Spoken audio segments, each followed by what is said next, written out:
vous laisse très peu de temps pour vous installer parce qu'on va commencer cette session qui s'annonce passionnante, parce que les topos vont être passionnants et on a des orateurs absolument passionnants. Donc on va parler des suivis de cohorte des patients pédiatriques et adultes mis sous modulateur de CFTR, que ce soit l'Orkambi ou bien le Kaftrio. Et donc je suis très heureux de co-animer cette session avec Marlène Muris-Espin du CRCM Adulte de Toulouse. Et donc on va passer la parole à Anne-Sophie Bonnel, donc, qui va nous présenter les résultats de la cohorte module CF. Et juste avant, oui, petite annonce pour la personne qui a oublié ses lunettes. Et comme elle n'avait pas ses lunettes, elle a aussi oublié ses clés, ou sa clé. Donc elle peut, il ou elle, vraisemblablement plutôt elle, je dirais, peut venir récupérer ses lunettes dès que les topos sont terminés. Anne-Sophie, c'est à toi. Donc tu nous parles de exactement module CF mise au point sur la cohorte pédiatrique. Donc c'était une coprésentation avec Christophe, mais je crois que finalement il te laisse te débrouiller toute seule, ou il n'y aura pas de problème. Bonjour, donc Anne-Sophie Bonnel, je suis pédiatre à Versailles. Et je travaille avec Isabelle Sermet depuis 2 ans, depuis le Covid, mais ça n'a aucun lien. Je remercie les organisateurs du coup de m'avoir proposé de parler sur la cohorte pédiatrique sous Orkambi. Effectivement, sur le programme, Christophe était marqué, donc je propose de présenter et éventuellement de le solliciter pour les questions. Voilà. Et je m'octroie le droit d'un joker, et j'appellerai un ami, Isabelle, s'il y a besoin. Donc, comme disait Christophe hier, beaucoup d'émotions, chacun a ses raisons. Et émotion aussi de découvrir des têtes de ceux à qui on a envoyé beaucoup de mails et de voir leurs têtes en vrai. Donc, je vais vous présenter effectivement la cohorte des enfants atteints de mucoviscidose traités par modulateur. On va se concentrer plus particulièrement sur les 2-12 ans, donc homozygote delta F508, traités par Orkambi.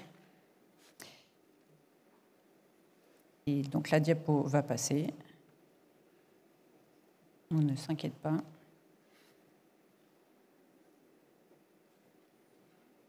Continue d'appuyer, c'est les consignes. Voilà. Oups.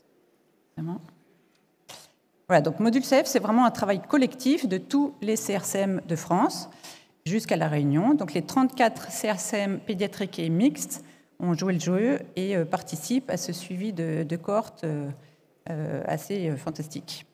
Cela représente un effort considérable des soignants, que ce soit infirmières, kinés, diététiciens, psychologues, radiologues et pédiatres bien entendu, et des familles. Cela représente 576 enfants, donc comme on l'a dit, traités par Orkambi. Au tout départ, il y a eu les recommandations de la Société française de mucoviscidose en 2020 qui a écrit du coup la surveillance de ces enfants atteints de mucoviscidose sous modulateur. Et finalement, module CF, c'est juste colliger les données de cette surveillance de cette population. Ces données sont incluses dans le registre de Vaincre la mucoviscidose, donc avec tout ce qui concerne la protection des données. C'est donc une étude de cohorte observationnelle en vraie vie dans le cadre du soin courant, MR04. Évidemment, l'accord des enfants quand ils sont en âge et des parents est demandé avec un consentement signé. Et l'étude a reçu tous les avis éthiques favorables, déclarations auprès de la CNIL et de Clinical Trial. Donc ce suivi de cohorte en vraie vie, la particularité d'être au long cours, contrairement aux études publiées précédemment. Et on va essayer de repérer les bénéfices à court, moyen et long terme, tout en surveillant la tolérance du traitement. Les critères d'évaluation, donc les critères assez classiques, routiniers, la croissance, le test de la sueur, les fonctions respiratoires et la colonisation bactériologique bronchique. D'autres critères moins habituels ou moins routiniers concernent la qualité de vie, l'évaluation par scanner, la LCI dans les centres qui en disposent, le profil glycémique et fibroscan selon les habitudes des centres, l'étude de l'élastase fécale et l'inflammation microbiote, en collaboration avec Bordeaux, comme on l'a vu précédemment. Les critères d'évaluation sur les 5 ans présentés, donc AM0, un bilan assez complet, AM1, M3, finalement, ECBC, EFR, comme dans une consultation, avec un bilan biologique qui va surtout s'intéresser à la tolérance du traitement. Le test de la sueur est reproduit à M6 pour voir l'évolution, ainsi qu'à M12. Et le scanner réalisé donc à M0, M12, puis après tous les 2 ans. Donc, sur ces 576 enfants inclus, qui représentent quasi l'exhaustivité de la cohorte concernée, donc nous avons contrôlé, reçu les consentements. Le recueil est fait sur site par un arc central qui anonymise les données ou par un arc local. L'ICRF est inclus dans le registre de vaincre la mucoviscidose et dont chaque centre a donc accès à ces données. Au passage, un énorme merci au registre, à VLM, à Lydie, à Amel et à la filière, Stéphane, Mazur pour les conventions et le reste. Donc, maintenant, concentrons-nous sur les résultats, donc avec l'étude descriptive de la population à M0. Sur ces 576 enfants, à peu près moitié-moitié dans la tranche d'âge de 6 ans et 6-12 ans, petite prédominance des 6-12 ans, et dans chaque sous-groupe, une petite prédominance de garçons, avec 56% pour les plus jeunes et 51% pour les 6-12 ans. Concernant leur statut nutritionnel, ces enfants sont plutôt en bon état nutritionnel, avec un BMI-Z score à moins 0,31. Concernant les EFR, comme vous pouvez vous en douter, les enfants étant peu symptomatiques, leurs EFR sont quasi normales, que ce soit pour le VMS ou pour la capacité vitale forcée. Concernant le recueil des exacerbations et des antibiotiques, les enfants sont effectivement peu symptomatiques et finalement ont moins de 2 exacerbations dans l'année précédente. Il n'y a pas de différence entre les groupes de 6 ans et 6-12 ans. Concernant le nombre de jours cumulés d'antibiotiques, l'année précédente était à 44 jours en moyenne. Alors, donc, les scanners ont été rapatriés et envoyés à Rotterdam avec l'équipe de ArmTidens pour être analysés de façon automatisée par intelligence artificielle avec l'utilisation du Pragmascore. Le Pragmascore étudie plusieurs items, dont les bronchectasies et les épaississements bronchiques, dont je vais vous présenter les résultats. L'étude du mucus plugin est en cours de modélisation. Le piégeage gazeux, effectivement, n'a pas été réalisé puisque ce sont des scans en inspiration. Donc, voici une diapo où on va s'arrêter un petit peu. Donc, vous avez sur l'image de gauche la répartition du Pragmascore des scanners du groupe de 5 ans et à droite, les 6-11 ans. Donc, en vert, c'est ce qu'il y a de normal. En orange, c'est ce qui est épaississement bronchique, donc signe du remodelage. Et en rouge, c'est les bronchectasies. Donc, vous pouvez remarquer à vue d'œil que dans le groupe des plus jeunes, effectivement, il y a déjà une bonne part d'épaississement bronchique. Et finalement, ce qui est vraiment marquant, c'est que les bronchectasies augmentent de façon significative dans le groupe des 6-11 ans, en sachant qu'ils sont finalement restés peu symptomatiques. Donc cette différence, effectivement, entre le score de scanner et finalement ce qu'on a l'impression cliniquement est contraste. Concernant la tolérance, il y a eu peu d'effets secondaires. Seulement 8 RH cutanés ont été rapportés, 6 oppressions thoraciques et pas d'atteinte hépatique nécessitant l'arrêt définitif du traitement. Donc nous allons voir maintenant, après l'étude de la population à M0, son évaluation au bout d'une année de traitement. Donc à M12, voici l'évolution du test de la sueur qui diminue de façon significative à M6 et à M12 avec certains tests qui se normalisent. Concernant le BMI, il était déjà pas trop mauvais, il est encore mieux, avec une prise de poids de 500 grammes à M1, mais cela n'est pas un résultat significatif. Concernant les EFR, qui étaient subnormales, elles le restent, donc effectivement, la différence ne se voit pas. Concernant la LCI, donc réalisée chez une minorité de patients, 83 patients, la LCI, on a une tendance à une amélioration à M6, mais finalement un retour à M12 à la ligne d'origine, donc une tendance à une amélioration transitoire. Et pour l'évaluation à M12 des scanners, donc les scanners sont en cours de rapatriement, nous allons vous les demander dans les différents centres. Ils vont être également analysés par Pragmascore grâce au financement de Vaincre la muco. Et on va pouvoir étudier l'impact sur le remaniement, les bronchectasies et le score de sévérité. Le scanner est évidemment plus sensible que les EFR pour l'atteinte précoce Et la LCI n'étant effectivement pas réalisée dans tous les centres, son étude est plus difficile. Concernant l'évolution des exacerbations, on a une impression, mais effectivement non significative, de diminution des exacerbations au cours de cette année de suivi, avec moins d'enfants qui ont des exacerbations de longue durée. Et concernant les antibiotiques, là c'est aussi un résultat majeur, avec une franche diminution de la consommation d'antibiotiques pendant cette année de suivi, qui se voit visuellement et qui est vraiment significatif. Concernant la colonisation bronchique, donc nous montrons ces résultats, mais avec prudence, puisque tous les contrôles sont encore un petit peu en cours. Concernant l'année précédente, la colonisation à Staph était aux alentours de 79%, et elle diminue au cours de l'année, avec 73% à la fin de l'année, et que ce soit pour la population des Staph sensibles à la méticilline ou résistants. Concernant la colonisation chronique à Pseudomonas, nous en avions 3% à l'évaluation du départ, c'est-à-dire que ça correspondait à 16 patients qui étaient vraiment colonisés chroniques, et chez ces 16 patients, il y en a 5 qui le sont restés vraiment de façon chronique, et 5 qui se sont négativés, et 5 qui sont devenus intermittents.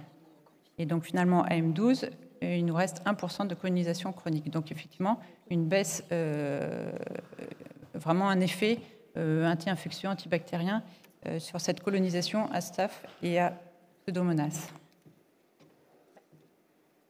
Donc au total, ce suivi de cohorte pédiatrique nationale en vraie vie, avec ses avantages et ses inconvénients, qui relève les effets à long terme du traitement par Orkambi dans cette cohorte, avec pas d'impact, un impact modéré sur le poids et faible sur la fonction respiratoire puisqu'elle était quasi normale, avec un effet sur le chlore sudoral, sur la consommation en antibiotiques et sur la colonisation bronchique.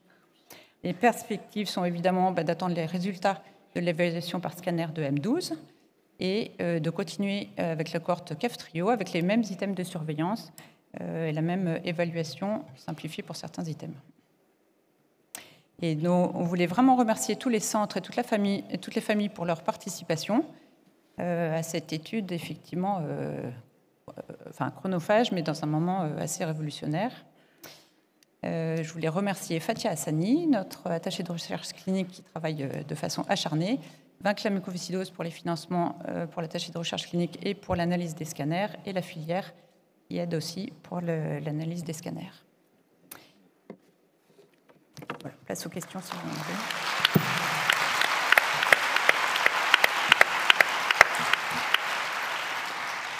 Merci beaucoup Anne-Sophie pour la clarté de la présentation de tes résultats.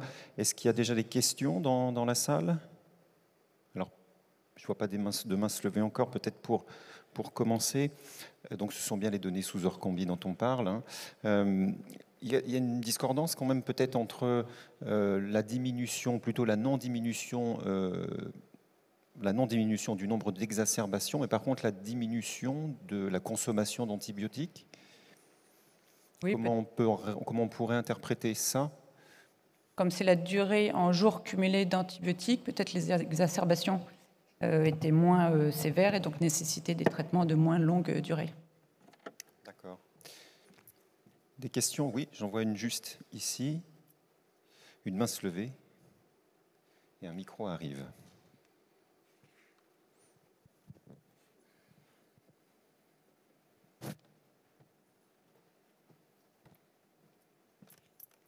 Oui, bonjour, merci Anne-Sophie pour sa présentation. Je voulais savoir si on allait récupérer les résultats de l'interprétation de chacun des scanners de nos patients, parce que les familles nous demandent en fait. Oui, tout à fait, c'est prévu. Effectivement, nous allons les envoyer prochainement.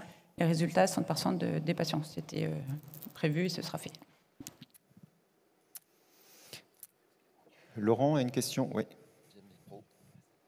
Juste là. Bonjour, merci beaucoup.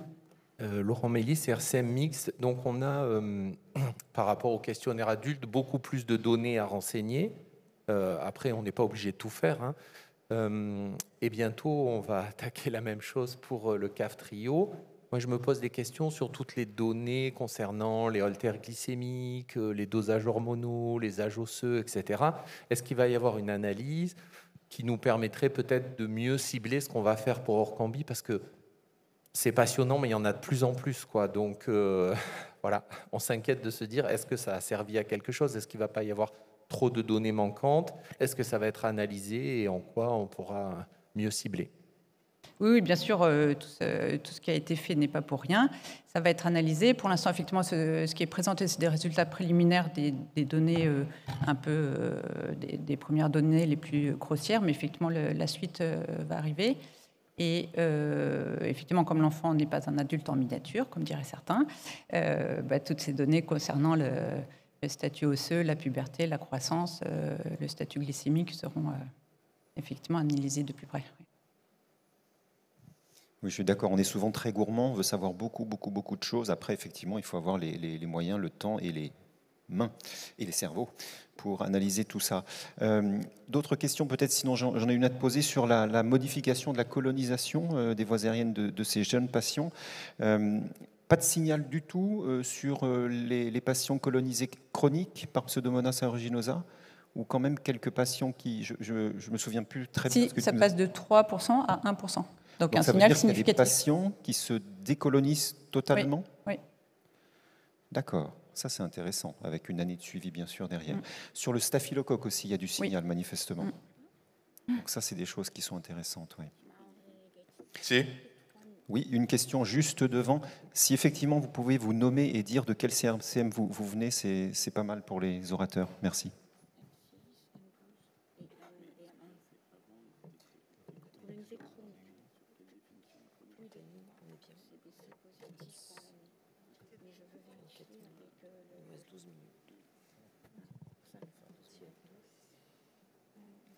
Bonjour, moi je viens du CRCM pédiatrique de Toulouse, Lorraine. J'avais juste une question sur au niveau infectieux. Est-ce qu'au niveau Aspergillus, il y a aussi une diminution comme on voit sur le PIO et sur le staph en fait? Alors ça, on ne l'a pas encore analysé et donc on vous dira as soon as possible. Oui, puis bonjour, je suis du CRCM ici tout au fond. Ah oui, effectivement, tout au fond. Hein. Bah oui, désolé. CRCM de Vannes, j'aurais voulu savoir, j'ai vu que vous avez des résultats avec les tests de la sueur, et quels ont été ces résultats justement? Avec le test de la sueur, diminue au cours de l'année de suivi. Sauf si j'ai pas dans compris quelle la proportion? question. Je ne me souviens pas. Est-ce que tu as donné l'amplitude de la variation? Alors, je n'ai rien écouté, moi. Hein. Ah oui, mais tu as montré les box plots et du coup, j'ai pas... Alors... j'ai parmi les moyennes, une vingtaine de effectivement. millimoles à peu près, c'est ça? Oui, voilà. Ok. C'est ça, oui, ce qui a été décrit dans les essais initiaux. On a encore de la place pour une ou deux questions ou des commentaires ou des remarques.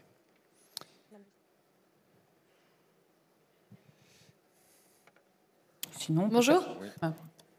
Concernant les LCI, en fait, on a jusqu'à quand pour les envoyer? Parce que j'avoue qu'on était un peu débordés avec toutes les études en cours. Qui nous parle, en fait? Ah oui, c'est Morgane qui est là-haut. Voilà. D'accord. On a encore le temps de les envoyer ou pas? Oui. Puis surtout en présence de Philippe Rex, vous avez le temps de les envoyer. Effectivement. Ok, merci. Il faut qu'on s'arrange avec Muriel pour qu'on organise tout ça, mais on communiquera avec vous. Merci beaucoup. Christophe a une question. Non, toi tu répondais aux questions, on ne te pose pas. Professeur Marguet voudrait parler.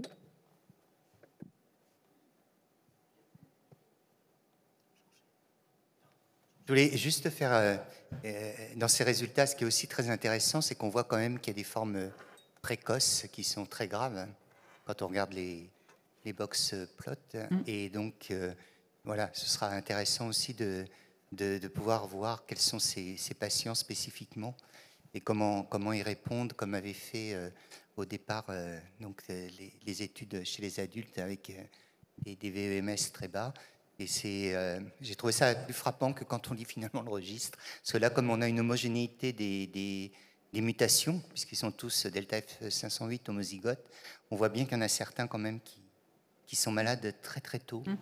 Et voilà, c'est une sous-population qui me semble intéressante globalement, parce qu'on en a tous un de temps en temps et c'est pas toujours simple. On a encore une petite question au centre. Bonjour, Manuela Scalver, c'est le CRCM de Dunkerque. Merci Anne-Sophie pour cette présentation et merci pour l'animation du groupe. Moi, j'ai une question sur la qualité de vie. Est-ce que vous commencez à avoir des retours? Parce qu'en consultation, nos patients nous disent que leurs enfants sont moins fatigués. Les parents nous disent que les enfants sont moins fatigués. Au niveau de transit, ça va mieux. Clairement, ils trouvent un mieux. Oui, effectivement, il y a les scores qualité de vie avec le CFQ qui est utilisé, le score digestif et le score ORL pour les enfants symptomatiques. Donc c'est en cours d'analyse également.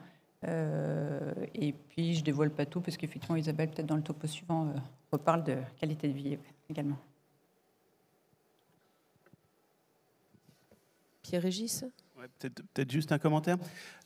Ces données, elles sont faites sur des 2-12 ans parce qu'on est tributaire des AMM.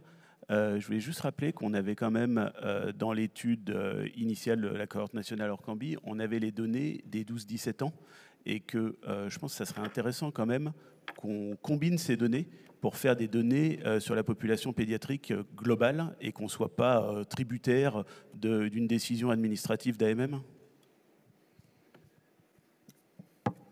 Oui, moi je vais rebondir sur ça. C'est pour ça qu'effectivement, on s'est attaché en particulier, juste pour répondre à Laurent, à regarder un effet spécifique sur la puberté, parce que c'est vraiment, et la vitesse de croissance, c'est vraiment des données qu'on n'a absolument pas, d'où l'âge osseux qui est assez...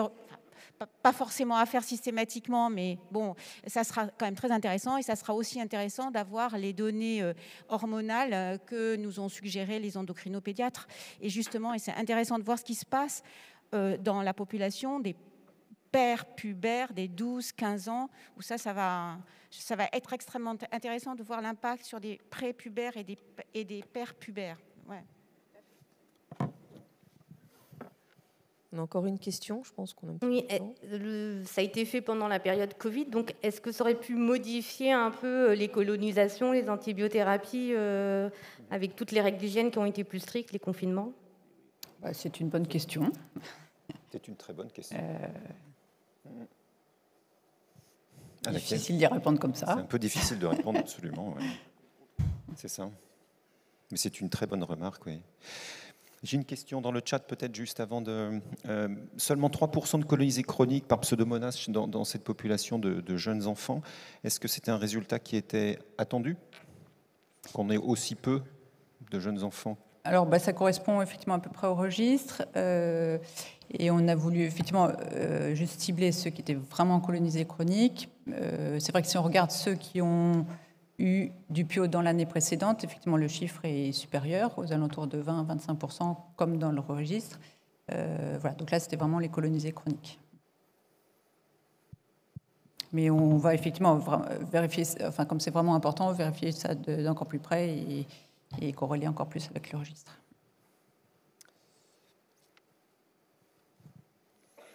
Est-ce qu'on a encore quelques questions? On fait le tour des questions? Sinon, non, on va remercier Anne-Sophie. On va évidemment remercier tous les patients, tous les enfants, les familles, les kinés, diététiciennes, enfin tous ceux qui sont... qui ont participé de près ou de loin au succès de cette mise en place de cohorte qui est absolument extraordinaire et dont on va attendre beaucoup. Il y aura beaucoup de travail à faire dessus. Je passe la parole à Marlène pour la suite. Très bien, je prends la main. Mais peut-être qu'on va faire encore mieux dans les thérapeutiques. Donc on va écouter avec attention notre duo de choc de la matinée. Kaftrio, Calideco en conditions réelles d'utilisation, dont l'enfant à l'adulte. Si j'ai bien compris, on va d'abord faire l'adulte et après on va faire l'enfant. Professeur Pierre-Régis Burgel de Cochin, qui gère cette cohorte de main de maître. Merci. Bonjour. J'attends que les diapos arrivent, mais globalement, l'objectif est de vous parler de deux choses ce matin. À la fois de, dans le titre, l'étude nationale Kaftrio Calideco en conditions réelles d'utilisation, on peut dire en vraie vie, et ce topo a été modifié hier, puisque un certain nombre d'entre vous le savent déjà, puisqu'on en a parlé hier dans un des ateliers, il y a une actualité assez brûlante sur les accès compassionnels. Et du coup, j'ai modifié un petit peu la thématique de cet exposé de façon à vous parler aussi accès compassionnel et accès compassionnel en pratique pour que ce soit clair pour tout le monde. J'ai un certain nombre de liens d'intérêt avec beaucoup de laboratoires pharmaceutiques. Le seul qui tient la route, si je puis dire, pour le topo d'aujourd'hui, c'est que j'ai participé à un certain nombre de boards d'experts chez Vertex. Donc, on va séparer ça en deux côtés. Point d'étude des études nationales KEFTRIO, où on va rapidement rappeler les principaux résultats déjà obtenus, et puis vous donner un petit peu des choses nouvelles de statut de l'étude. Et puis ensuite, on parlera de l'accès compassionnel. Donc, pour se rappeler, on vient d'avoir une présentation sur Orkambi de 12 ans. Je vous rappelle qu'on avait fait une cohorte Orkambi 12 ans et plus, et que quand, en novembre 2019, sont sorties les études de phase 3 sur le KEFTRIO, et qu'on a su très rapidement qu'il allait y avoir une ATU nominative sur le KEFTRIO. Je dis KEFTRIO, c'est à chaque fois KEFTRIO, Calideco, mais on va se simplifier la vie. Donc, quand on a su qu'il y avait une ATU nominative KEFTRIO, on a mis en place assez rapidement sur le modèle de la cohorte Orkambi, avec quelques modifications, parce qu'on aime bien apprendre de nos erreurs, la cohorte nationale KEFTRIO. Et donc, comme vous le savez, c'est ATU. Les premiers malades ont été inclus en décembre 2019 et les derniers au moment de la commercialisation en juillet 2021. Donc, c'était des patients de 12 ans et plus qui avaient au moins une mutation delta F508 et qui étaient en critères de mucoviscidose sévère, ce que les anglo-saxons appellent Advanced CF, avec un VEMS à moins de 40%, et ou une évolution prévisible à court ou moyen terme vers la transplantation pulmonaire. Dans ce programme d'ATU, il y a 480 patients environ qui ont été inclus. Premier résultat, qui était connu dans les essais cliniques, mais les essais cliniques de phase 3 avaient été faits sur des patients qui étaient moins sévères que cela, c'est une augmentation du VEMS de 15% de la théorique en moyenne, qui survient de façon très rapide, puisque là, c'est marqué à environ 3 mois. C'est environ 3 mois parce qu'on était en pleine période de Covid, de confinement, etc. Donc les spirométries ne pouvaient pas forcément être faites à des dates précises. Mais néanmoins, en quelques semaines, on a une augmentation de 15%. Ici, c'est la distribution de l'augmentation de VEMS ou de la variation de VEMS, parce que vous voyez qu'il y a quand même quelques malades qui diminuent, mais de la variation de VEMS entre 1 et 3 mois, et en ordonnée le pourcentage de patients. Et vous voyez que la majorité des patients s'améliorent de 10 à 20% de VEMS, mais que vous avez des patients qui s'améliorent de 60% de VEMS, 80% parfois même, on a vu. Donc ça veut vraiment dire des malades qui étaient quasiment en insuffisance respiratoire et qui, pour certains, retrouvent des fonctions respiratoires qui sont proches de la normale. Juste pour dire que sur une cohorte de malades encore plus sévères qui vient de cette étude, on a publié des résultats récemment. Quand je dis encore plus sévères, c'est des patients qui étaient sur liste de transplantation ou qui avaient déjà effectué un bilan de transplantation et qui étaient très proches de la transplantation. Et vous avez en haut à gauche l'évolution du VEMS, donc entre l'initiation et 12 mois, pour montrer que le VEMS monte très vite. À 1 mois, on est à plus 13%. À 12 mois, on est à plus 16%. Tout ça, c'est à peu près pareil. 13, 15, 16, c'est à peu près pareil. Mais pour dire qu'il n'y a pas de diminution de la quantité d'effets sur 1 an. En haut à droite, c'est la distribution qui est à peu près pareille d'amélioration du VEMS. En bas à gauche, vous avez la variation de poids sur les 12 mois de l'étude, avec une prise de 7 kg. Alors, je vous rassure tout de suite, ce n'est pas la fabrique de l'obèse, c'est simplement le fait qu'on est sur une population qui avait un indice de masse corporelle de base, c'est nommé dans l'étude, je n'ai plus le chiffre exact, mais qui était bas, et qu'on les transforme en gens qui ont des indices de masse corporelle normaux, on va dire. Et les antibiotiques et les hospitalisations ont considérablement diminué. En blanc, c'est l'année avant la mise sous traitement, en noir l'année après. Et je rejoins tout à fait l'interprétation qui a été proposée tout à l'heure sur le fait qu'une partie de cet effet est sans doute liée aux médicaments et qu'une partie est sans doute liée au confinement Covid. C'est une des faiblesses de ces cohortes observationnelles où sur des données comme les exacerbations, c'est compliqué de conclure quand on n'a pas de groupe de contrôle. Alors ça, c'était des choses qui étaient, en tout cas, des critères de jugement qui étaient à peu près retrouvables dans les essais cliniques. Mais en vraie vie, on peut faire des choses qui sont plus intéressantes. Et regardez, par exemple, l'arrêt des traitements un peu plus lourds et un peu plus contraignants qu'il n'y a pas chez les malades d'essais cliniques, type oxygène, ventilation non invasive, nutrition entérale. Et dans les premiers résultats qu'on avait montrés de la TU, on avait une diminution de l'utilisation de l'oxygène et de la nutrition entérale d'environ 50% et de la ventilation d'environ 30%. Quand on regarde sur la durée, ça continue à diminuer. Néanmoins, il y a certains patients qui ne sont pas sevrés d'oxygène et qui ne sont pas sevrés de ventilation. Mais il y en a un certain nombre qui sont sevrés d'oxygène et qui sont sevrés de ventilation. Donc c'est quand même intéressant. Pour ce qui concerne la transplantation pulmonaire, on revient sur notre groupe d'une 60aine de patients qui, à l'initiation de l'étude, étaient en noir, c'est 25% des patients déjà sur liste de transplantation pulmonaire, et en gris, 75% des patients qui étaient en phase très active de bilan pré-greffe, en inscription, on va dire, imminente, puisque le critère dans la fiche de recueil, c'était inscription envisagée dans les 3 mois. Vous voyez qu'au bout d'1 mois de traitement, ça change complètement, puisque on se retrouve en gris clair à 78% de malades qui n'ont plus les critères pour être inscrits sur liste de transplantation. Et vous voyez que l'évolution sur 12 mois est tout à fait favorable. Les gens restent en grande majorité sans critères de transplantation pulmonaire. Il y a quand même eu quelques transplantations pulmonaires, malgré le traitement. On s'adresse à des populations qui débutent le traitement de façon très tardive.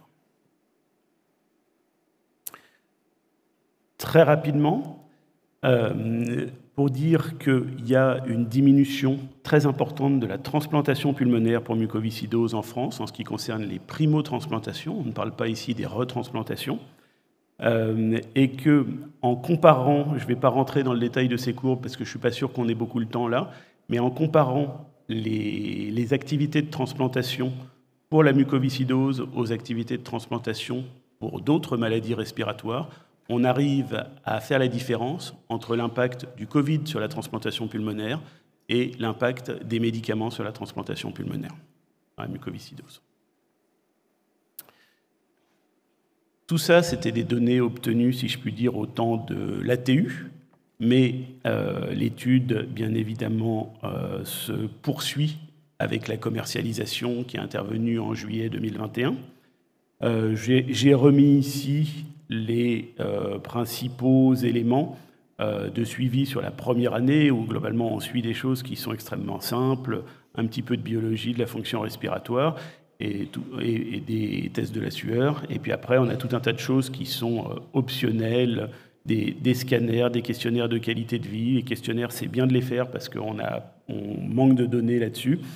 Et un certain nombre d'examens un petit peu plus rares comme la LCI ou éventuellement des plétismographies.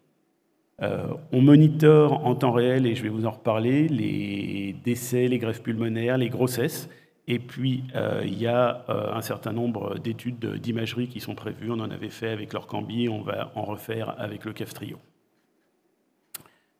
Cinétique d'inclusion dans cette étude.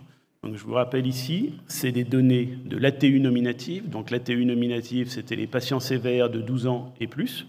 Et ici, j'ai rajouté les données de commercialisation chez les patients de 18 ans et plus, puisque les patients de 12 à 17 ans sont suivis dans module CF avec une harmonisation des questionnaires qui a eu lieu et des données qui seront regroupables ultérieurement. Donc ici, vous avez le nombre de patients mensuels entre décembre 2019 et mai 2022. Donc vous voyez que sur la période d'ATU, on a mis 480 patients, avec un pic au moment du printemps 2020. Puis après, les choses se sont un petit peu calmées. En juillet 2021, il y a un pic d'inclusion très important au moment de la commercialisation. Et on réinclut quelques malades au moment de l'extension d'indication en début d'année. On peut voir les choses différemment. Ça, c'est la courbe cumulée d'inclusion. Vous voyez que ça commence timidement en décembre 2019. Qu'en juin 2021, on est à 450 patients. En juillet-août, ça commence à augmenter. Et puis qu'on est en train d'atteindre un plateau autour de, actuellement, là, c'est 2080. Je crois qu'on est plutôt à 2200 maintenant. Événements particuliers monitorés en temps réel. Les grossesses, 71 événements pour 67 patientes. 11 naissances, 28 grossesses en cours, 9 interruptions de grossesse, 6 fausses couches, et on a 17 dossiers qui sont encore en cours d'investigation sur lesquels on n'a pas encore les données. Il y a eu 5 transplantations pulmonaires, 7 décès. Juste pour rappeler les principaux correspondants de l'étude, donc c'est l'équipe médicale sur Cochin. On a Jennifer Da Silva, avec qui beaucoup d'entre vous ont déjà interagi, qui est chef de projet sur cette étude. On a pu renforcer l'équipe grâce au soutien très apprécié et très exceptionnel de vaincre la mucoviscidose, avec 3 arcs supplémentaires. Et puis bien sûr, toutes ces études, elles ne peuvent pas se faire sans tous les CRCM, elles ne peuvent pas se faire sans les patients qui doivent donner leur non-opposition à l'étude, sans l'équipe du registre français de la mucoviscidose, puisque toutes les données sont dans le registre français de la mucoviscidose avec Lydie Lemonnier, Clémence de Hillotte, et on a un statisticien expert qui est Jean-Louis Paillasseur. Et bien évidemment avec un certain nombre de financements via le conseil scientifique de l'association. Donc ça, c'est l'étude nationale CAFTRIO. Accès compassionnel. Je vous rappelle pourquoi un accès compassionnel. On a une AMM qui initialement concernait les patients de 12 ans et plus, qui concerne dans ce cadre-là les patients de 12 ans et plus avec une mutation d'LTF 508. Je ne vais pas parler des plus jeunes pour lesquels il y a des extensions d'AMM, mais je ne vais pas en parler là. On sait que ça représente à peu près 3500 patients en France entre l'AMM initiale et l'extension d'AMM. Actuellement, si on regarde les données du registre français de la mucoviscidose, on a à peu près 15% des patients qui sont sans accès au modulateur, soit parce qu'ils n'ont pas de mutation d'LTF 508 pour le CAFTRIO, soit parce qu'ils n'ont pas de mutation dans les AMM du Calideco.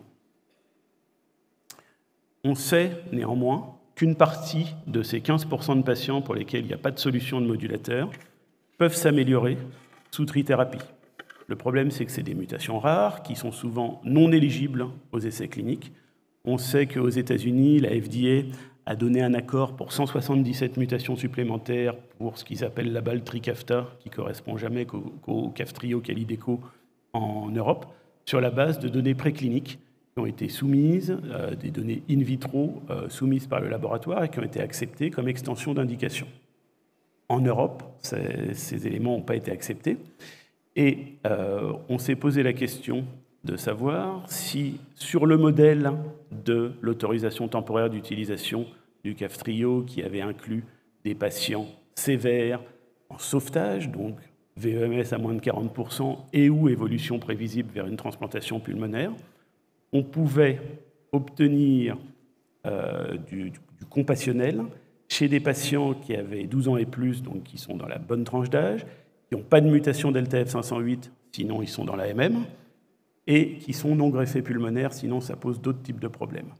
Quand on fait une analyse du registre français de la mucoviscidose en 2020, ça représente 49 patients.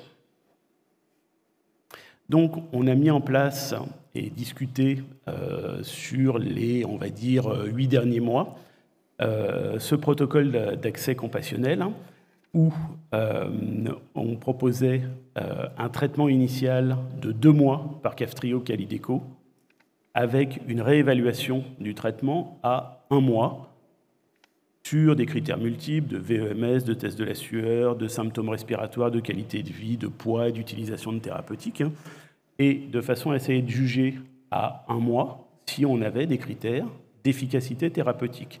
C'est un petit peu la beauté de ces traitements, c'est qu'ils marchent très vite et que du coup, dans un certain nombre de cas, il n'y a pas de doute si ça marche ou si ça ne marche pas. Et puis quand ça ne marche pas, eh ben, on arrête le traitement. Et donc on a mis ça en place suite à des discussions qu'on a eues entre le site coordonnateur, le site constitutif pédiatrique, l'association, et en particulier la Caisse nationale d'assurance maladie et tout un tas d'autres interlocuteurs, mais on va simplifier ici. Bilan actuel de ce programme. 36 patients ont déjà bénéficié d'un accord de la CNAM. 20 ont débuté le traitement et pu être évalués à 1 mois. Sur ces 20, 16 patients avaient une efficacité thérapeutique claire. Et ce qui est intéressant, c'est que sur ces 16 patients, il y en avait 5 qui avaient des mutations qui correspondaient aux 177 mutations accordées par la FDA, mais il y en avait 11 qui n'avaient pas de mutation correspondant à ces 177 mutations. Ça veut dire que ces mutations FDA, ce n'est pas une liste exhaustive des mutations qui répondent au Kaftrio Kalydeco. 4 patients chez qui le traitement clairement ne fonctionnait pas et a été interrompu. 16 patients supplémentaires ont soit débuté le traitement et pas encore eu leur évaluation à 1 mois, soit vont débuter le traitement prochainement. Et on a 14 dossiers qui sont à différents stades de traitement, soit pour lesquels on est en train de faire les demandes, ou on était en train de faire les demandes, je vais vous expliquer pourquoi j'emploie l'imparfait, soit pour lesquels les demandes sont faites et on attend des réponses de la CNAM et de la CPAM. Alors tout ça, c'est drôlement bien, mais tout a changé depuis exactement hier. Donc vous avez ici une capture d'écran du site de la NSM. Si vous lisez bien sous la petite flèche verte, là, c'est marqué « Publié le 19 mai 2022 ». Donc en fait, ça a été mis en ligne hier après-midi à 17h, où on vous dit « Mucoviscidose, de nouveaux patients vont pouvoir bénéficier de l'association des médicaments avec une décision comme ça ». Alors il faut aller creuser un tout petit peu plus loin pour dire « Saisi par l'association avec la mucoviscidose et le centre de référence de la mucoviscidose, la NSM a établi un cadre de prescription compassionnelle, ce qu'ils appellent CPC, qui permet d'utiliser les médicaments Kaftrio et Kalydeco en association, on va passer un petit peu vite, chez les patients qui ne sont pas couverts par les AMM. Les patients concernés sont âgés de 12 ans et plus, ne sont pas porteurs de la mutation delta F508, présentent une atteinte respiratoire sévère avec un VEMS à moins de 40% de la valeur prédite, ou, et j'insiste sur le fait que c'est ou, donc ce critère de VEMS n'est pas strict, immuable, etc., un risque d'évolution vers une greffe pulmonaire ou un pronostic vital engagé à plus ou moins court terme. Donc, c'est des règles qui sont précises et qu'il va falloir qu'on respecte si on veut garder un tout petit peu de crédibilité, et en particulier de crédibilité sur ces protocoles d'accès compassionnel qui ont été donnés pour la première fois depuis les changements de législation. Et la première fois que c'est donné pour les patients sévères atteints de mucoviscidose. Quelques éléments de pratique de tout ça. La prescription initiale est réservée aux médecins hospitaliers expérimentés dans la prise en charge de la mucoviscidose. Donc ça veut dire les médecins des centres de mucoviscidose. Les patients traités dans le cadre de CPC sont revus en consultation par le médecin prescripteur entre le premier et le deuxième mois après le début du traitement, afin d'en vérifier l'efficacité et la sécurité. C'est exactement ce qui avait été mis en place dans les 8 derniers mois. Le traitement devra être interrompu en l'absence d'amélioration, marquant une réponse au traitement. La dispensation du traitement, et c'est une différence majeure avec l'AMM, est réservée aux pharmacies à usage intérieur, donc PUI, des établissements de santé. Ça veut dire quoi? Ça veut dire que les patients qui se verront prescrire le traitement dans ce cadre-là n'iront pas chercher leur Kaftrio en ville, c'est une rétrocession, ils iront le chercher à la pharmacie hospitalière. Et donc, les ordonnances seront faites par les médecins et transmises aux pharmacies hospitalières qui commanderont le traitement chez Vertex. Les modalités d'emploi et caractéristiques sont identiques à celles de leur AMM. Je vous ai encadré, il n'est pas encadré sur le site de la NSM, le petit encadré en dessous. Il est recommandé que la prescription du traitement soit soumise à l'avis d'un centre de référence Alors ils ont mis compétences à côté, mais c'est d'un centre de référence de la mucoviscidose pour la pratique clinique actuelle, voilà, et que les données soient dans le registre. En pratique, qu'est-ce que ça veut dire? Ça veut dire que le processus est considérablement simplifié. On n'a plus à demander d'accord dans ce cadre-là, d'accord à la Caisse nationale d'assurance maladie. Et il y a des fois où c'était compliqué, même s'ils étaient très aidants. On passait par les caisses primaires d'assurance maladie de toute la France, de tous les départements français. C'était un tout petit peu compliqué, il y avait une certaine hétérogénéité. Il faut quand même qu'on reste très raisonnable sur ce programme, de façon à la fois respecter les critères d'éligibilité. On n'est pas en train d'ouvrir à l'ensemble des patients mucos. Si on ne fait pas ça, on va se retrouver avec un excès de prescription. Si on a un excès de prescription, il y aura un audit des dossiers. S'il y a un audit des dossiers et qu'on a dépassé, qu'on a fait n'importe quoi, on décrédibilise complètement toute la filière mucoviscidose. Voilà. On proposait, tel que c'est proposé dans le document de la NSM, que vous continuiez à envoyer vos dossiers pour validation d'indications et des indications initiales et des indications de renouvellement ou d'arrêt, avec un examen collégial qui serait proposé par le CRMR coordonnateur, le CRMR constitutif pédiatrique. Je vous rappelle donc que la prescription est en pharmacie hospitalière exclusivement, que la commande du médicament se fait chez Vertex par le pharmacien hospitalier, que le laboratoire pharmaceutique n'a pas à approuver ou pas la demande, puisqu'il doit juste livrer le médicament qui est prescrit. Il y a nécessité que ces patients soient bilantés avant traitement, des EFR, tests de la sueur, cliniques, idéalement CFQR, biologie complète, éventuellement scanner, qui a un bilan clair à 1 mois avec test de la sueur et en particulier des questionnaires en plus des EFR et de la clinique, et si renouvellement, suivi classique. Il va y avoir, dans le cadre du suivi de ce PUT, une obligation légale d'un certain nombre de documents de suivi qui doivent être remplis. Pour l'instant, on est en train d'y travailler. Les modalités ne sont pas encore parfaitement claires, mais l'objectif, c'est qu'il n'y ait pas de double remplissage entre le registre et cette obligation réglementaire. Et donc, on va certainement pouvoir exporter un certain nombre de données pour vous éviter d'avoir à remplir ces fiches. Très rapidement, pour passer la parole à Isabelle, un exemple d'une patiente qui était en l'occurrence la première patiente qui a été traitée, qui était hors AMM, pas de mutation Delta F508, pas de mutation FDA, qui avait un VEMS à 910 ml, un poids à 57 kg, un test de la sueur à 92, de l'oxygène, une greffe envisagée, beaucoup d'antibiotiques, et qui très rapidement est monté à 1,3 litre de VEMS, a pris 7 kg, a arrêté l'oxygène, n'est plus sur bilan de greffe et a beaucoup moins d'antibiotiques.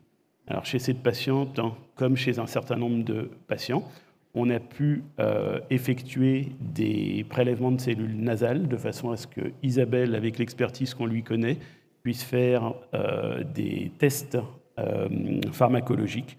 Et je vais la laisser vous les commenter et vous parler de ces tests.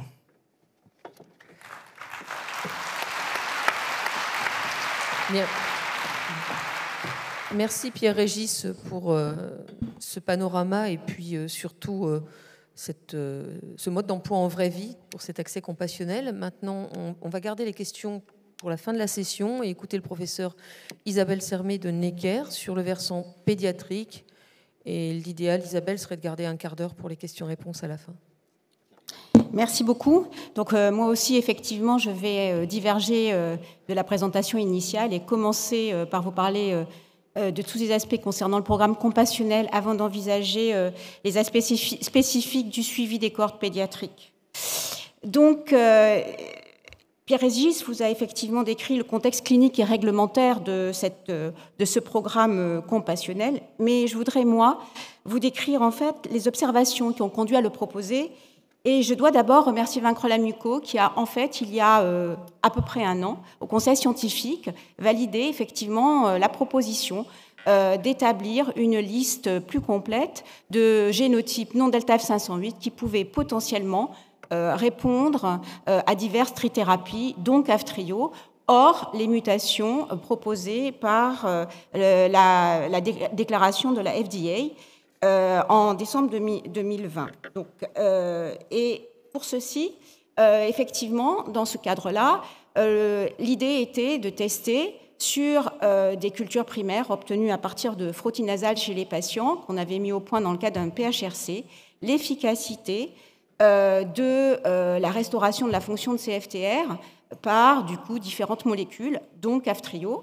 Ces frottis nasales donc, sont cultivés. On a des cultures primaires ensuite, et puis c'est Aurélie qui, sur ce système de chambre de Hussing, va établir la restauration de la fonction CFTR, qui va reposer en fait sur une étude électrique, où en fait on va étudier le courant de court-circuit qui est imputé à CFTR. Ici, vous voyez pas de courant de court-circuit chez les cellules non traitées.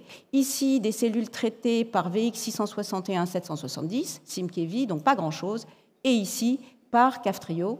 C'est un sujet, non pas un sujet sain, mais un sujet homozygote delta F508. Ici donc, ce signal, c'est le signal d'activité de CFTR et qui est spécifiquement inhibé par un inhibiteur spécifique.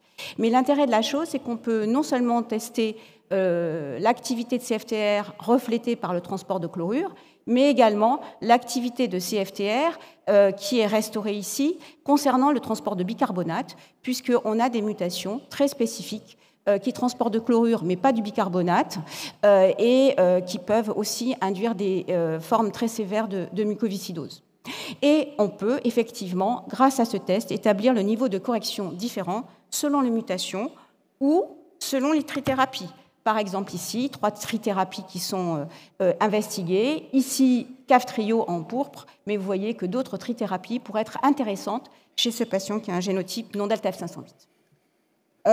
Deuxième modèle de culture primaire, évidemment, sont les organoïdes. Élise Dreano qui les fait. Ici, effectivement, on regarde le niveau de gonflement de ces organoïdes obtenus à partir de biopsie rectale.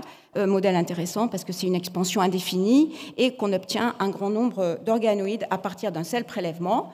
Ici, vous voyez bien la différence avec des organoïdes issus de patients homozygotes delta 508 qui ne vont pas pouvoir avoir un transport d'eau à l'intérieur et donc gonfler. Et ici, chez ce patient qui a une fonction résiduelle, des organoïdes qui sont intermédiaires. Mais ce qui est aussi extrêmement important, c'est que vous voyez que c'est une population très hétérogène, ces organoïdes. Et de fait, au lieu d'évaluer maintenant le niveau de gonflement, on les recultive à plat pour faire finalement des tests comparables à ce que je vous montre au niveau du nez en interface air liquide. Pour établir ce qui nous permet aussi d'étudier le transport de chlorure et de bicarbonate au sein de ce deuxième épithélium. Alors, la patiente, effectivement, comme l'a dit Pierre-Régis, qui commence l'aventure, c'est elle.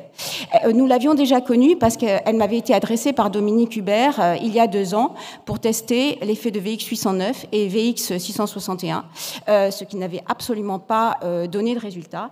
Mais elle est revenue nous voir en demandant effectivement de tester Kaftrio. Et vous voyez ici qu'il y a une réponse significative sur le transport de chlorure, mais également plus modérée sur le transport de bicarbonate. Effectivement, cet aspect in vitro, restauration fonctionnelle in vitro, contribue certainement à l'accord d'obtention pendant 2 mois de Kaftrio pour cette patiente qui révèle, comme Pierre-Régis vous l'a dit, une amélioration clinique importante et le fait que l'équipe clinique ne considère plus le bilan de transplantation chez elle. D'autres patients suivent, comme celle-ci. Cette mutation fait partie des mutations répondeuses par la FDA qui montrent une augmentation clairement significative du transport de chlorure, pas de bicarbonate, mais cette patiente a immédiatement une amélioration et est retirée du lys de greffe. Depuis, d'autres patients ont été testés, des patients non répondeurs, d'autres patients répondeurs, et je voudrais juste vous montrer 2 exemples.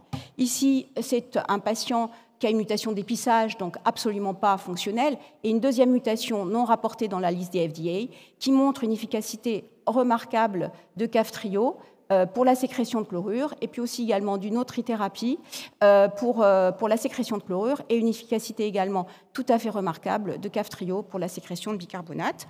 Ceci au niveau de ces cultures primaires, et également au niveau de ces organoïdes pour le transport de chlorure et pour le transport de bicarbonate. Cette dernière patiente est tout à fait illustrative. C'est une patiente, petite fille, qui est suivie par Muriel Le Bourgeois, qui a une mutation d'épissage sévère, et finalement qui était tellement sévère que Muriel me convainc finalement de l'explorer, alors que je pense réellement que compte tenu de son contexte génétique, on n'aura pas de réponse. Et en fait, on a une réponse pour la sécrétion de chlorure. On le refait une deuxième fois parce qu'on veut être absolument persuadé. Probablement, c'est dû au fait que cette mutation d'épissage est assez tardive dans le gène et qu'elle doit restaurer une protéine tronquée dont l'activité est augmentée par Kaftrio. Et c'est cette observation qui, finalement, m'a conduit à proposer le fait que, dans le cadre du programme compassionnel, on ne restreigne pas à aucun génotype pour, finalement, donner sa chance à tout le monde, quelle que soit leur mutation, parce qu'il y a un enjeu éthique, que tous les patients très sévères qui sont au bord de la transplantation puissent bénéficier pendant 2 mois de l'évaluation en vie réelle de ce traitement, quelle que soit leur mutation, parce qu'il ne faut pas non plus exclure des mécanismes qui ne soient pas forcément reliés au CFTR et qui puissent améliorer les patients, avec des critères de renouvellement qui sont stricts et collégiaux, comme vous l'a dit Pierre-Régis. Pour les patients pédiatriques, naturellement, le critère du VEMS inférieur à 40% doit être moins stringent, parce que souvent nos patients très sévères, finalement, ont des VEMS supérieurs à 40%, alors qu'ils se dégradent rapidement et qu'ils révèlent une antibiorésistance qui va faire envisager une évolution vers la greffe.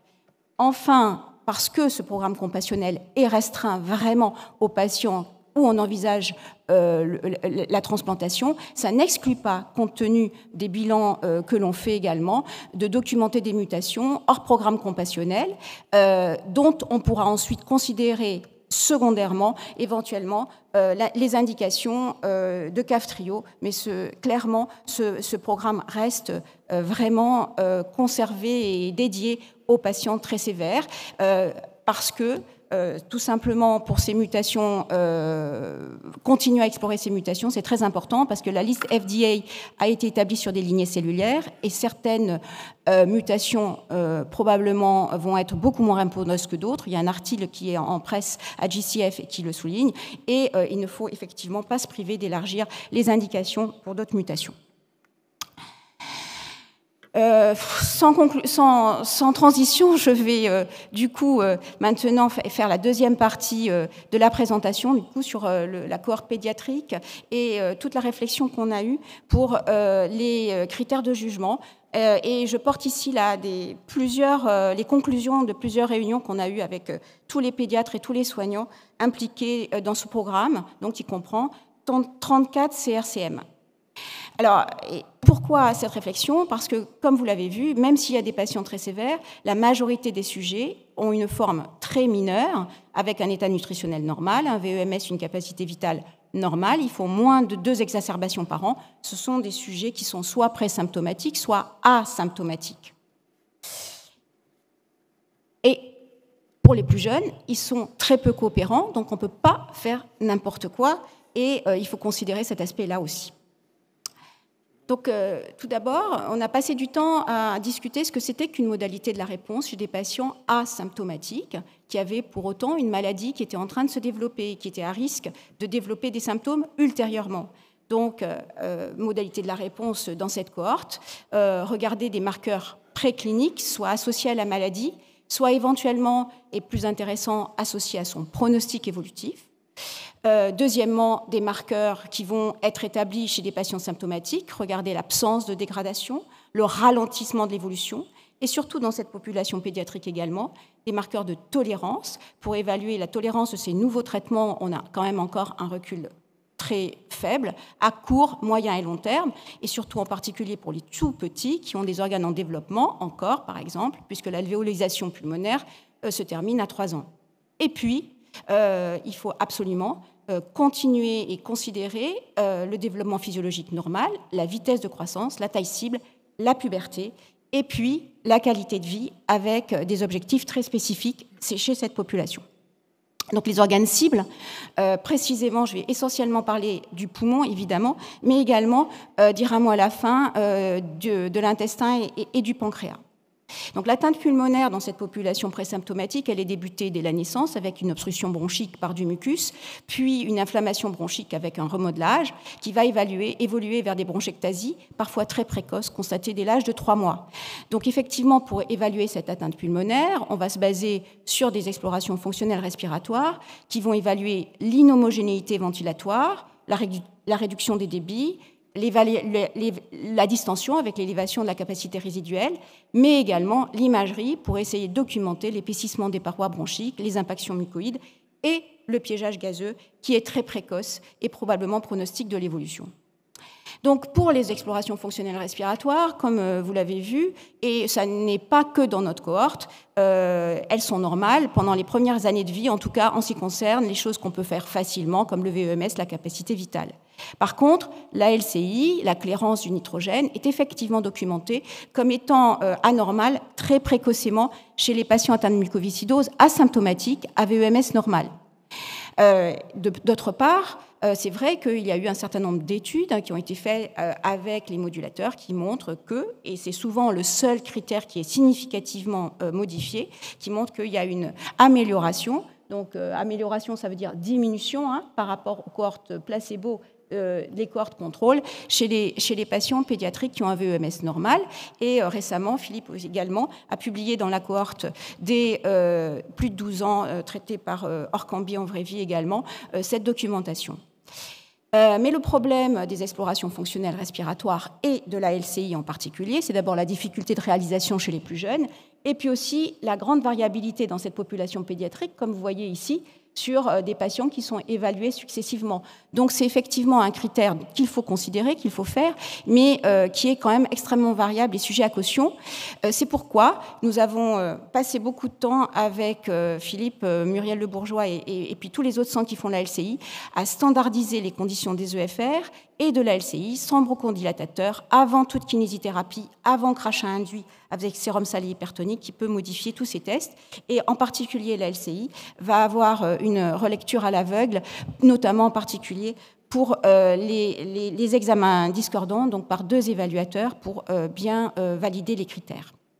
Pour l'imagerie pulmonaire, les choses sont un peu plus simples. On a également passé beaucoup de temps, et en particulier avec la Société française de radiologie, à standardiser les choses. Les scanners sont proposés selon les habitudes du centre, préférentiellement en ultra basse dose ou en basse dose. En inspiration contrôlée, il y a tout un protocole pour protocoliser l'inspiration contrôlée et selon les habitudes du centre, mais ça n'est effectivement pas obligatoire et pas dans le cadre des examens réalisés en vraie vie, en expiration pour documenter le piégeage gazeux. Donc cette imagerie, elle est évaluée et quantifiée par le PragmaScore.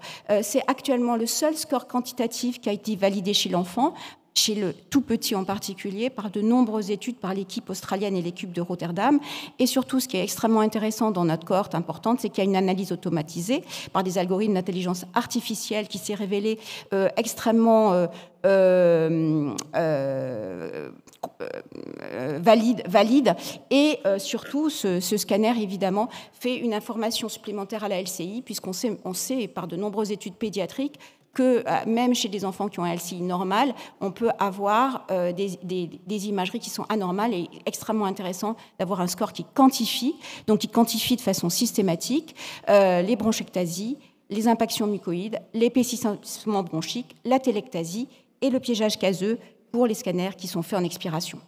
Surtout également, évidemment, ça peut documenter la progression de l'atteinte pulmonaire. Ça, c'est un des derniers papiers 2021, non pas 2020, qui a été fait par l'équipe, qui compare des scanners qui ont été faits à 5 ans et à 13 ans en âge moyen. Et vous voyez évidemment, comme finalement dans notre cohorte comparative, la progression du nombre des bronchectasies, finalement, des impactions mucoïdes qui restent assez stables et un remodelage bronchique également qui reste assez stable. Donc c'est extrêmement intéressant à titre comparatif pour avoir une comparaison standardisée.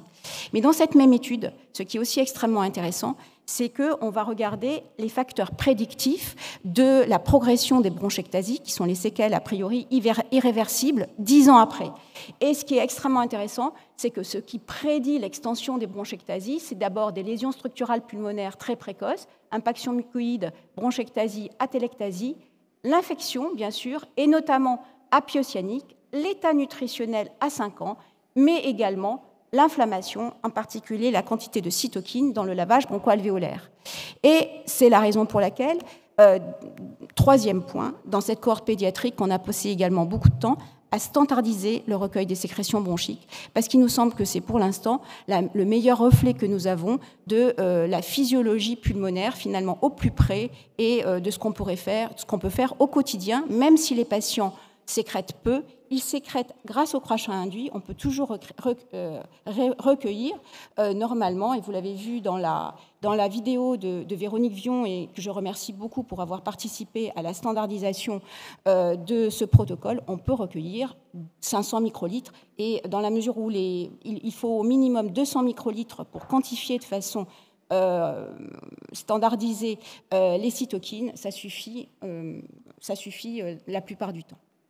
Donc, qu'est-ce qu'on peut avoir comme premier élément de résultat dans la cohorte des patients traités par Kaftrio pour les sécrétions bronchiques qu'on a reçues qui ont une quantité de mucus suffisante, donc au minimum 200 microlitres de mucus pur, on voit clairement qu'il y a une diminution de l'inflammation bronchique, que ce soit pour la neutrophile élastase ou certaines cytokines comme IL-1, IL-6. Donc c'est une étude qui est encore en cours, puisqu'on reçoit des sécrétions bronchiques actuellement, mais vous voyez que très précocement, on confirme effectivement, avec ces traitements, chez des patients asymptomatiques, une diminution tout à fait significative de l'inflammation bronchique.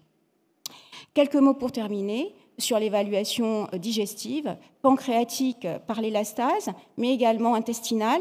Et là, ce sont les gastro-entérologues du groupe, Raphaël, Jeanne et Michel, qui ont établi un questionnaire digestif pédiatrique pour essayer d'évaluer de façon quantifiée, standardisée, l'amélioration d'un symptôme qui est quand même extrêmement fréquent chez ces patients, qui est la douleur digestive et éventuellement les anomalies des selles. Donc, c'est des choses qui sont en train d'être évaluées et dont on vous donnera secondairement une fois qu'ils ont été évalués par le groupe de gastro-entérologie pédiatrique. Et enfin, un dernier mot pour terminer sur les scores qualité de vie. Donc effectivement, comme l'a dit Anne-Sophie, les scores qualité de vie qui sont actuellement utilisés dans l'étude, qui ont été utilisés dans l'étude Orkambi, c'est le CFQ, qui a été établi par les Français initialement, Bernadette Desjans, mais qui est un score qui a été étudié, CFQ, CFQR, qui a été établi chez des enfants beaucoup plus symptomatiques il y a 20 ans. Donc l'idée maintenant est d'avoir un score qualité de vie qui soit beaucoup plus adapté à la population que nous avons, de patients pré- ou post-symptomatiques. Donc ça, c'est un projet qui est actuellement en cours et qui est en cours de validation, qui a été financé par l'association Le Marjal, pour essayer de faire un score qualité de vie des 6-12 et maintenant des moins de 6 qui soit pertinent pour évaluer les patients sous ces molécules en vraie vie et éventuellement en qualité de vie au long cours. Donc, ça a été établi à partir d'entretiens et du coup par des technologies de questions redondantes. Bref, on arrive actuellement à une quarantaine de questions qui explorent le quotidien de l'enfant, l'impact de la maladie sur ce quotidien, le ressenti de l'enfant, parfois sans lien direct avec la maladie, et les stratégies que peut mettre en place l'enfant pour faire face à ça. Et c'est Simona Calderi, qui est postdoc en psychologie, qui réalise ça, avec des utilisations d'émoticônes qui ont été validées chez une trentaine d'enfants qui sont en CP, pour voir si c'est pertinent. Donc, par exemple, cette question, est-ce que parfois tu rates l'école parce que tu as un rendez-vous à l'hôpital? Oui, non. Et comment est-ce que tu vis ça? Donc, l'enfant peut cocher son émoticône. C'est terminé par 10 questions qui sont posées aux parents, mais les entretiens sont dissociés. Et donc, finalement, c'est actuellement en train d'être implémenté sur tablette, en train d'être validé maintenant dans les CRCM de Paris pour que ensuite ça puisse être généralisé à la rentrée en dehors de la recherche pour des études en vraie vie. Donc, ça prend en compte à la fois les réponses et le ressenti de l'enfant sans passer par une personne tierce qui était le parent, à l'inverse des questionnaires de CFQ.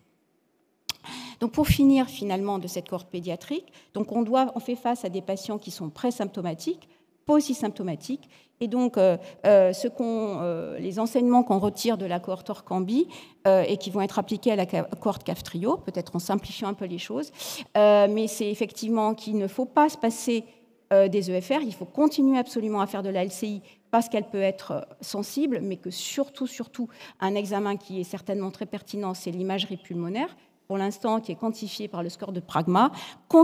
Essayez de continuer à faire des sécrétions bronchiques, en tout cas au début du suivi de cette cohorte pendant la première année de vie, pour continuer à documenter l'inflammation bronchique et évidemment la microbiologie, tout en investiguant les scores spécifiques de qualité de vie.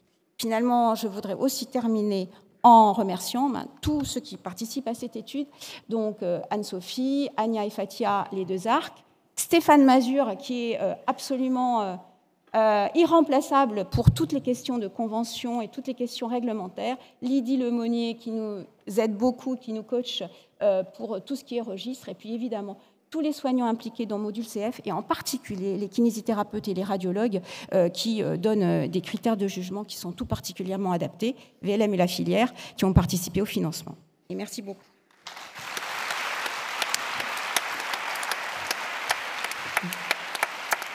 Merci beaucoup Isabelle pour tous ces propos, cette revue des premiers résultats et cette démarche donc, qui est amorcée. Est-ce qu'il y a des questions dans la salle? On a du temps. Monsieur Foucault.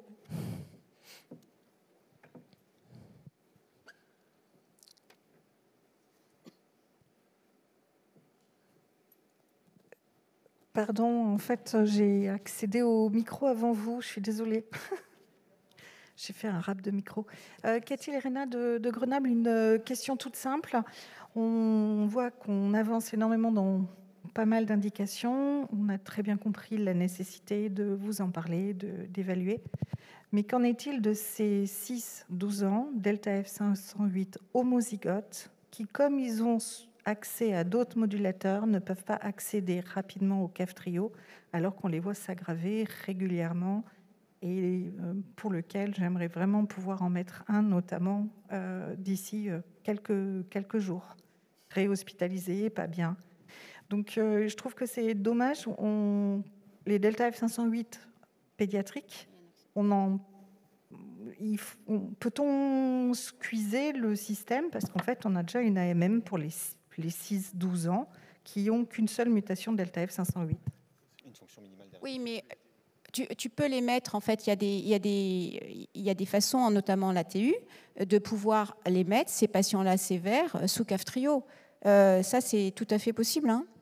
Donc, on n'a pas besoin de vous présenter les dossiers et de passer par cette démarche. Pour ce dossier-là ne concerne que les génotypes non Delta F508. On est d'accord. Donc, pour les patients qui rentrent dans les indications génotypiques, je dirais, de Kaftrio, de plus de 6 ans, tu as toujours le système d'ATU, qui est très simple et dont tu peux bénéficier. Comme ça, c'est clair.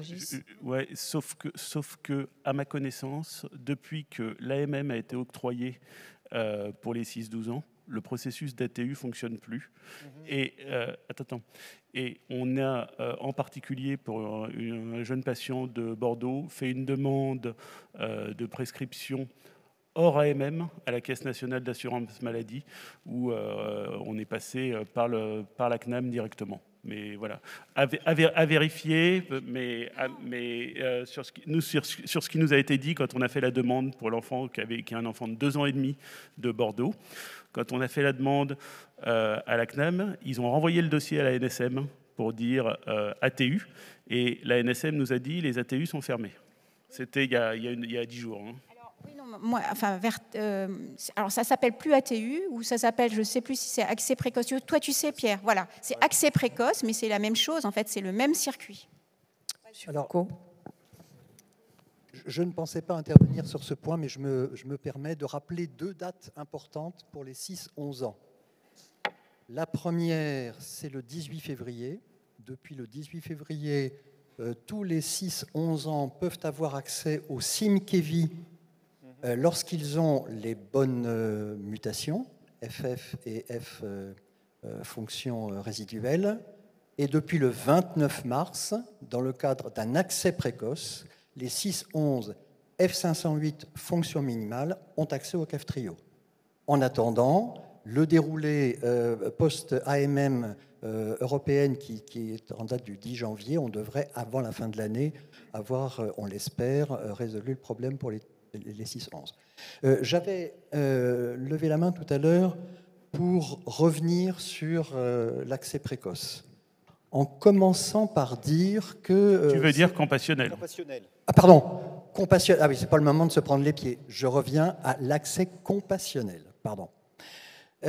Pour dire que le Palais des Congrès de Tours va finir par s'inscrire comme un lieu clé dans l'histoire du combat contre la mucoviscidose, puisque c'est ici même, le 26 juin précisément, que Olivier Véran venait annoncer l'année dernière la commercialisation et le remboursement de CAF-TRIO en France. Et là, cette année, alors la portée n'est pas la même, mais quand même, c'est à nouveau le Palais des Congrès de Tours qui permet d'annoncer l'octroi de l'accès compassionnel pour un nombre, bien sûr, plus limité de patients, mais ô combien important eu égard à leur criticité. Ce travail, il est le fruit d'une synergie qu'il faut vraiment cultiver entre l'association, donc en premier lieu les patients et leurs proches, les chercheurs et la communauté des soignants. On a cette chance de pouvoir tirer dans le même sens. Cet accès compassionnel, il a formellement été soumis par Vaincre la mucoviscidose. Ça devait tourner autour du... On a dû envoyer le dossier vers le 20 février, quelque chose comme ça. Fruit d'une collaboration de très bonne qualité avec le Centre national de référence, pour ne pas les citer, Isabelle et Pierre Régis. Et la première réunion que nous avions eue avec les autorités de santé, c'était la direction de la sécurité sociale, le ministère, la haute autorité de santé, la NSM. C'était le 14 février, donc. En moins de 3 mois, l'accès compassionnel a été octroyé. C'est un délai absolument extraordinaire. Ça prouve l'attention dont nous faisons l'objet et la prise en compte des plus sévères. Rien n'aurait été possible sans la pugnacité, l'esprit d'entreprise, l'audace d'un certain nombre de CRCM, à commencer par le centre coordonnateur de référence, à se lancer dans des prescriptions hors AMM, parfaitement bien ciblées, pour des patients qui jusque-là n'étaient pas génétiquement éligibles au CAF-TRIO, avec des éléments de présomption dont ceux dont nous a fait part Isabelle, et des résultats absolument spectaculaires. Attention, pas pour tous, néanmoins. Pierre-Régis nous l'a montré. Donc, notre immense gratitude à ces CRCM qui ont montré la voie, et on a pu transformer ces initiatives locales en maintenant, ce sera effectif à partir de demain, en un dispositif de droit commun national. Je reviens, je ne vais faire que relayer ce que disait Pierre-Régis tout à l'heure, de l'importance pour nous tous de jouer le jeu, de jouer collectif, de respecter les critères et surtout de respecter la centralisation de l'instruction des dossiers, le travail remarquable que mènent Isabelle et Pierre-Régis pour garantir qu'il y ait une équité de traitement et des réponses qui soient protocolisées. Il en va de faire de cet accès compassionnel une première étape. Si on veut qu'il y en ait d'autres, il faut que chacun comprenne l'intérêt à respecter ces règles collectives. Merci, Monsieur Foucault, pour cette mise au point. Oui. Ouais. Question courte, réponse courte. Très bien, pas de souci. Donc, pardon, David Fian, je suis patient et secrétaire général de Vaincre la mucoviscidose. En tout premier lieu, je tiens à vous remercier pour tout le travail que vous avez fait pour ces accès compassionnels. C'est quelque chose de très important pour nous. Ça montre quand même de sortir du cadre, bien sûr, de manière tout à fait raisonnable et tout à fait contrôlée. C'est vraiment merci à vous pour cela. Ma question, elle est axée en fait sur le caractère empirique de ces prescriptions dessus, et malheureusement, avec ceux d'entre nous qui ne sont pas répondeurs, ma question c'était de savoir comment vous avez préparé en fait les patients à l'éventuelle mauvaise nouvelle et comment vous faites le suivi ensuite, sachant qu'ils sont dans des critères malheureusement dégradés et qu'il y a peut-être vraiment un espoir de fou qui apparaît à ce moment-là. Merci pour cette question qui est une bonne question et qui est une question difficile. L'avantage de ces médicaments, c'est qu'ils marchent vite et donc on sait, et sur des multicritères, il n'y a pas un critère unique, ça peut être compliqué parfois, et il y a quelques cas où on a des doutes, mais dans la majorité des cas, on sait effectivement si ça fonctionne ou si ça ne fonctionne pas. Là, quand je vous ai montré les premiers résultats, je vous ai dit il y a une vingtaine de patients évalués, il y en a 16 chez qui ça fonctionne, 4 chez qui ça ne fonctionne pas. Ces ratios ne sont pas à retenir. Les 12 premiers malades qui ont été présentés avaient été ultra sélectionnés, avec des mutations dont on avait pas mal d'éléments pour penser que ça allait fonctionner. Et globalement, ça a fonctionné et ça marchait chez tout le monde. Puis après, effectivement, on a commencé à rentrer un petit peu dans le dur du programme avec des malades chez qui ça ne marchait pas. Je pense qu'on défriche les choses et qu'il faut présenter les choses aux malades de façon raisonnable. C'est-à-dire que c'est vraiment un essai de traitement sur une période d'1 à 2 mois. Si ça fonctionne, il y aura un bénéfice et c'est très chouette. On est en train de défricher quelque chose et ils vont avoir le bénéfice de ce traitement. Si ça ne fonctionne pas, on ne va pas continuer des traitements qui ne fonctionnent pas, en plus qui coûtent cher, etc. Et donc, si ça ne fonctionne pas, on revient à la situation antérieure. Ouais. Je disais, si ça fonctionne, c'est super. Si ça ne fonctionne pas, on ne va pas continuer des médicaments qui ne fonctionnent pas et qui vont donner des faux espoirs. Donc, le cas s'est produit il y a une dizaine de jours dans le service, et en discutant bien les choses, il faut pas mal d'accompagnement, on a arrêté le traitement. Dominique ça se reproduira. Oui, je voulais poser une question très pratique. Pour les patients qui ont eu un accès compassionnel à Kaftrio grâce à l'accord des caisses d'assurance maladie et qui sont en cours, donc certains n'ont pas l'accord définitif.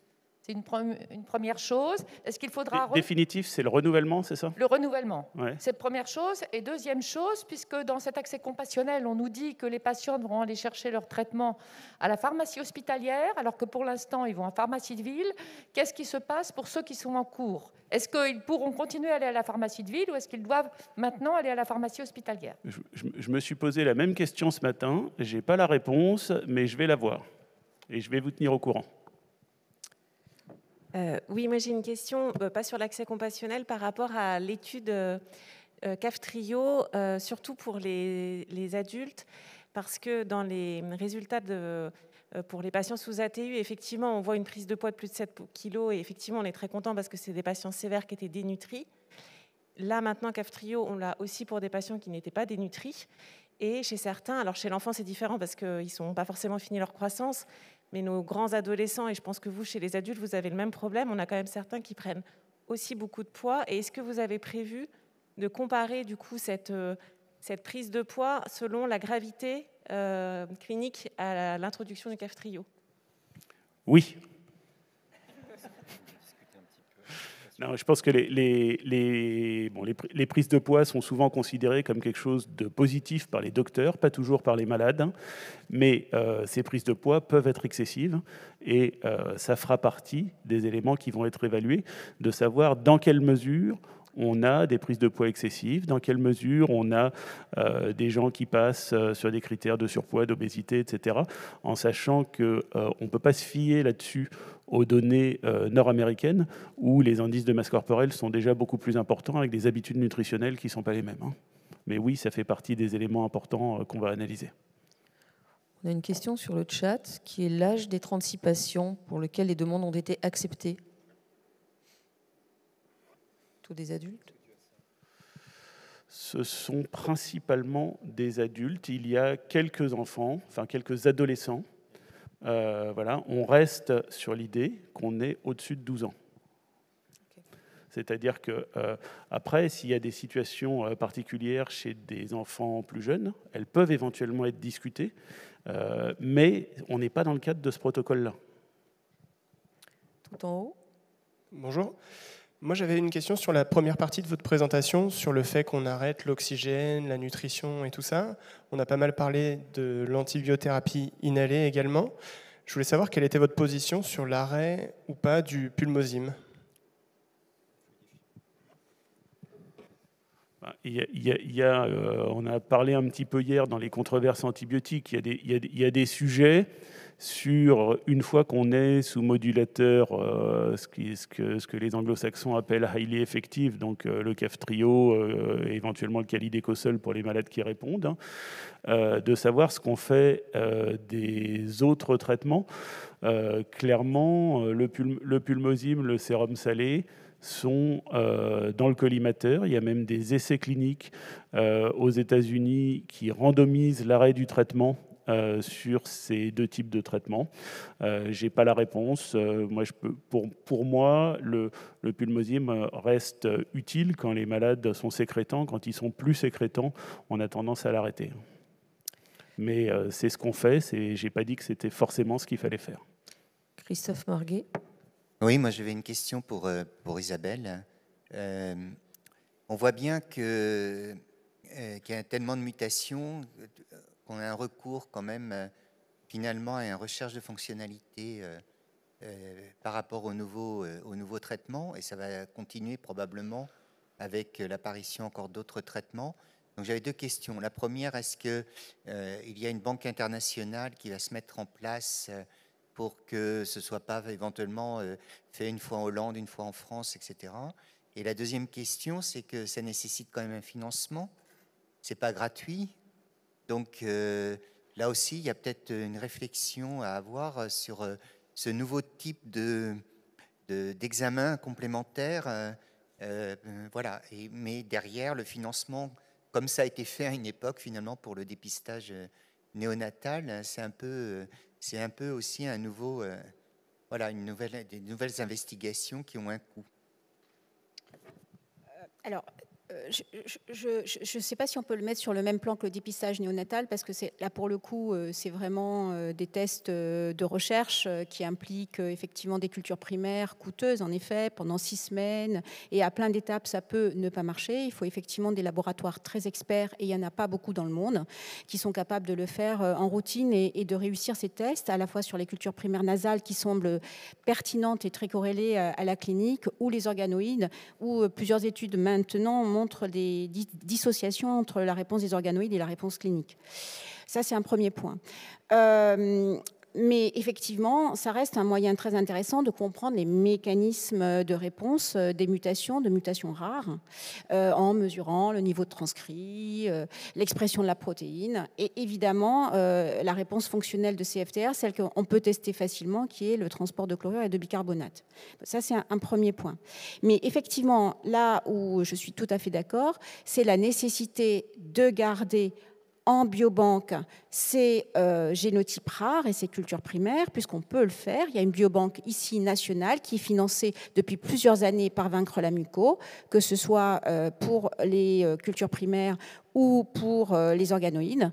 Je crois qu'on a à peu près plus de 300 génotypes actuellement. Et donc, effectivement, je vous ai juste montré un exemple, mais sur ces cultures primaires non delta F508, on va non seulement tester Kaftrio, mais d'autres trithérapies, puisqu'on a des contrats avec certaines pharma qui peuvent éventuellement secondairement, si on a, on peut envisager sur des mutations spécifiques des essais, et il y a un début de discussion pour certaines mutations. Et enfin, je voudrais juste vous répondre, monsieur, puisque vous parliez des mutations non répondeuses, parce que naturellement, c'est une vraie déception pour le patient et pour toute son équipe soignante. Mais actuellement, il y a eu hier une conférence sur ce sujet, sur les mutations non delta F. Il y a des stratégies, d'autres stratégies que les thérapies pharmacologiques, pharmacologiques. Il y a des mutations de translecture pour certains génotypes. Il y a aussi les oligonucléotides antisens. Et je n'ai pas eu le temps, mais j'aurais voulu vous montrer des oligonucléotides antisens qui répondent parfaitement sur certaines mutations. Donc, finalement, ces tests-là, entre guillemets, ne sont pas perdus parce que de toute façon, ces cultures sont en biobanque. S'il y a des médicaments innovants, elles vont être sortis et ils vont être retestés. Voilà, comme on l'a fait pour la patiente lorsque Kaftrio est arrivé. Et puis, on teste en permanence dans le laboratoire des approches, des stratégies qui peuvent éventuellement être efficaces pour les mutations selon leur génotype et leur mécanisme. Je vais juste rajouter un commentaire. Les tests que fait Isabelle sont extrêmement intéressants et on essaye pour la majorité, si ce n'est la quasi-totalité des patients qui sont d'accord et qui font partie de ces protocoles compassionnels d'envoyer des cellules nasales. Néanmoins, pour que les choses soient quand même parfaitement claires, ce n'est pas un prérequis à la prescription du traitement. Nous prescrivons le traitement sur des critères cliniques qui sont ceux que je vous ai détaillés tout à l'heure, qui sont accessibles sur le site de l'ANSM, et il n'y a pas de prérequis sur les cellules nasales en particulier. Une des raisons de ça étant que Isabelle vous l'a dit, il y a des fois où ça prend un petit peu de temps, il y a des fois où les cultures peuvent rater, des choses comme ça. Donc sur des malades qui par définition vont pas bien, on ne va pas attendre 6 semaines, 2 mois, 3 mois avant d'avoir un résultat de culture et de dire « Ah, mais juste, en fait, ça a raté » ou alors « Le test a un problème, on ne peut pas conclure », etc. Ce qui veut pas dire qu'après, on ne peut pas faire le test. On peut faire le test, même quand le malade est déjà sous traitement. Donc, les tests, oui, c'est vachement important. Envoyons des cellules à Isabelle, mais par contre, ce n'est pas un prérequis à la prescription des traitements. Merci Pierre-Régis, merci Isabelle pour cette jolie session, pour ces jolies planches. On a beaucoup de questions encore à poser. Moi, je me permettrai juste de dire qu'il faut continuer à suivre nos patients. Certains nous ont déjà beaucoup trop vus et on voit bien qu'allant mieux, ils ont moins envie de venir au CRCM pour faire les évaluations. Je crois que c'est indispensable. Donc, grâce à ces sessions, on peut leur souligner l'intérêt de venir régulièrement. Merci à tous pour votre participation. Bon appétit et que les possesseurs de lunettes et de clés viennent chercher leurs objets.